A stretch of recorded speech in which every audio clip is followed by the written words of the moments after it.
Hello hello, j'espère que vous allez bien. On se retrouve pour une nouvelle vidéo. Donc comme vous l'avez vu dans le titre, si vous êtes là, c'est parce que vous cherchez des questions sur la licence LEA. Vous êtes sûrement à l'heure d'aujourd'hui en train d'essayer de vous inscrire sur Parcoursup ou alors vous voulez vous réorienter tout simplement. Mais je sais que sur ma première vidéo, donc si vous l'avez pas vue, allez la voir, je vous la mets dans juste ici. Il y a une personne qui actuellement doit saisir ses vœux sur Parcoursup et je sais à quel point c'est compliqué et que c'est difficile car moi aussi je suis passée par là. La question c'était par rapport au stage. Je lui ai dit que c'est vrai que je savais pas trop mais que j'allais me renseigner. J'ai réussi à avoir les informations donc d'abord le générique et après on continue tout ça.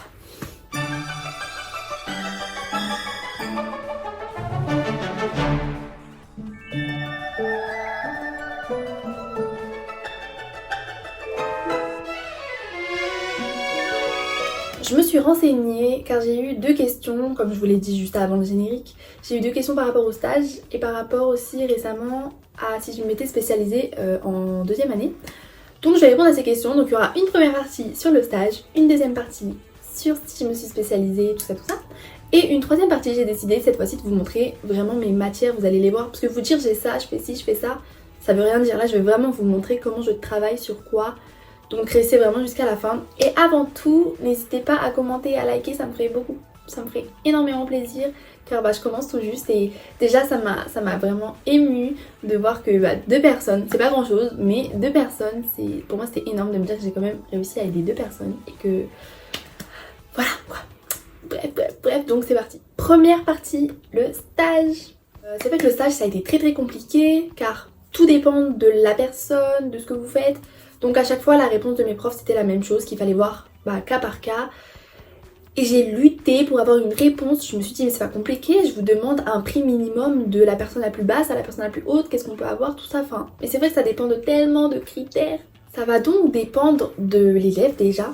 Puis, tout le monde n'aura pas la même aide selon comment il vit. Enfin vous savez c'est un peu comme la bourse. Ça va dépendre aussi de où il va, donc le pays, Espagne, Angleterre, enfin si c'est dans les États-Unis, enfin tout ça, ça dépend. Ça va aussi dépendre du coup de ce que vous allez y faire, si vous allez être dans une université grâce à Erasmus, si vous allez faire juste un stage en tant que prof de français ou autre, donc ça va dépendre aussi de comment vous allez faire ce stage, le réaliser aussi par rapport aux aides. Donc là je vais vous inclure une photo juste ici d'un lien vers lequel on m'a envoyé. Donc je peux vous laisser lire un peu, vous pouvez faire un screen si vous voulez vous le garder, etc. Voilà. Donc du coup, soit vous faites Erasmus et dans ce cas-là ça peut être différent. Erasmus c'est un échange d'élèves. Vous pouvez aussi faire un stage. Donc comme je l'ai dit en tant que prof de français, mais vous pouvez donc rester en France aussi. Donc si vous restez en France, vous avez beaucoup moins de choses à payer, vous voyez. C'est moins enrichissant que de partir à l'étranger, c'est vrai. Mais si vous n'avez pas économisé quand même pour faire un stage à l'étranger, ça va être compliqué et autant rester en France. Ensuite, il ne faut pas oublier que pour ce stage, il y aura une liste. Donc vous ne pouvez pas choisir à tout va le pays où vous voulez aller. Moi je sais que par exemple, mon université, on avait une liste de pays où on pouvait aller.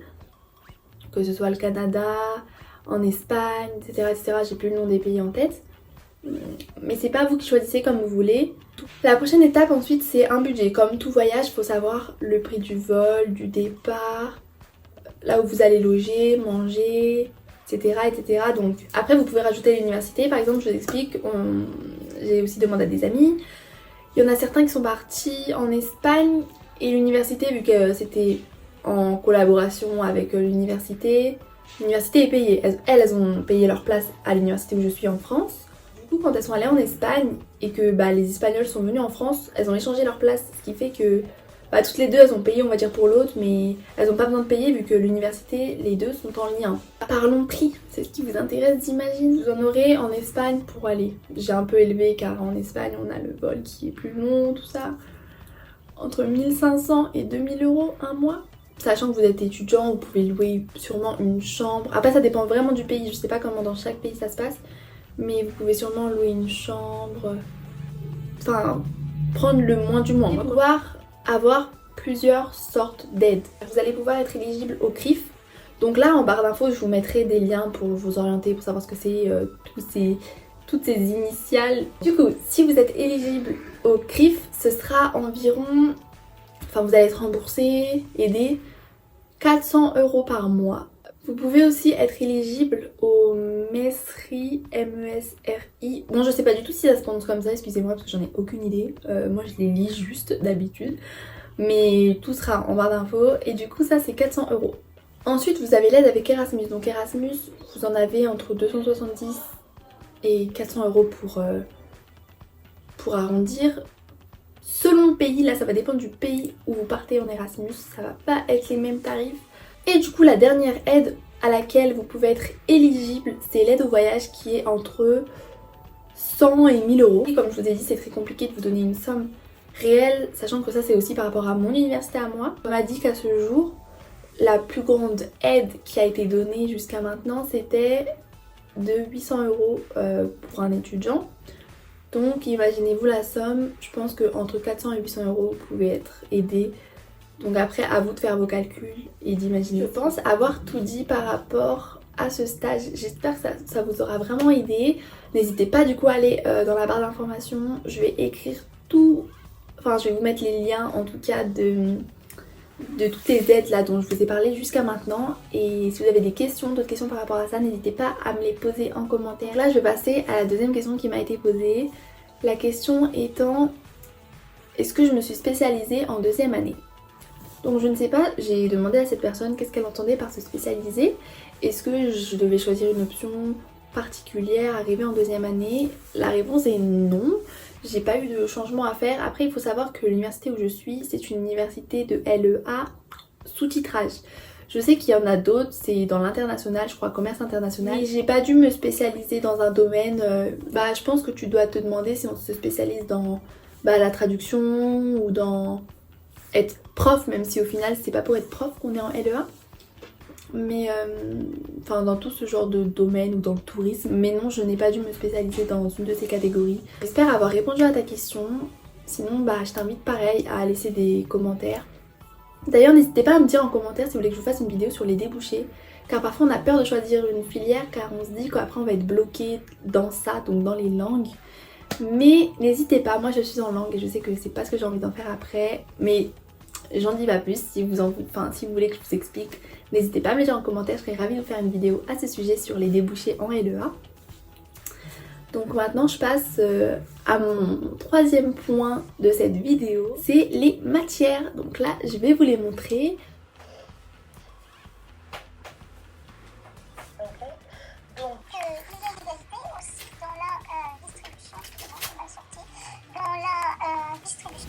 Bon là le cours en visio consiste à quoi? À traduire un texte, car c'est le but de cette matière. On a un texte en anglais et on doit le traduire en français.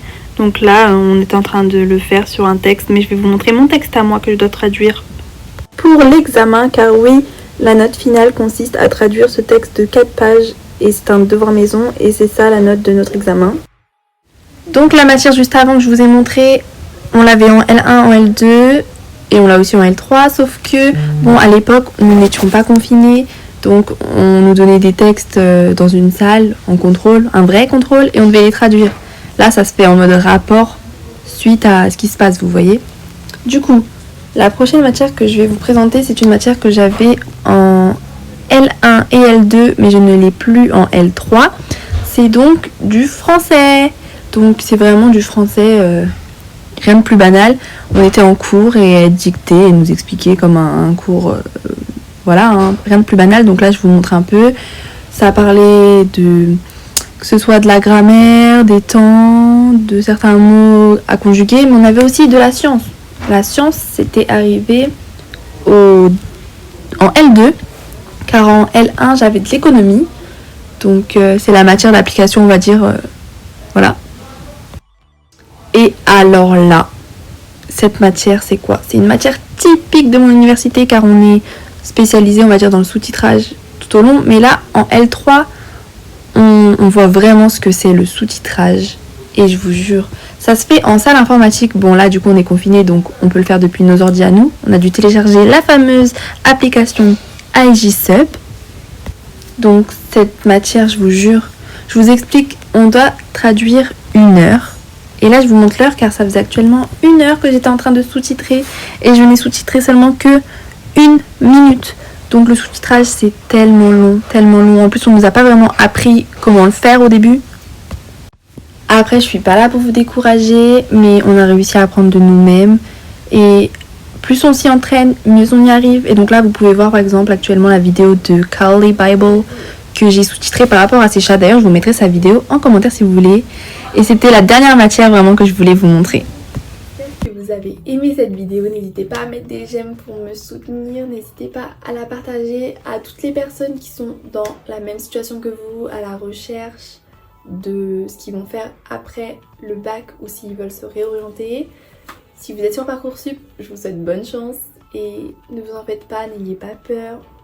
C'est pas parce que vous allez faire un choix qu'après ça va vous allez être, on va dire, bloqué à vie.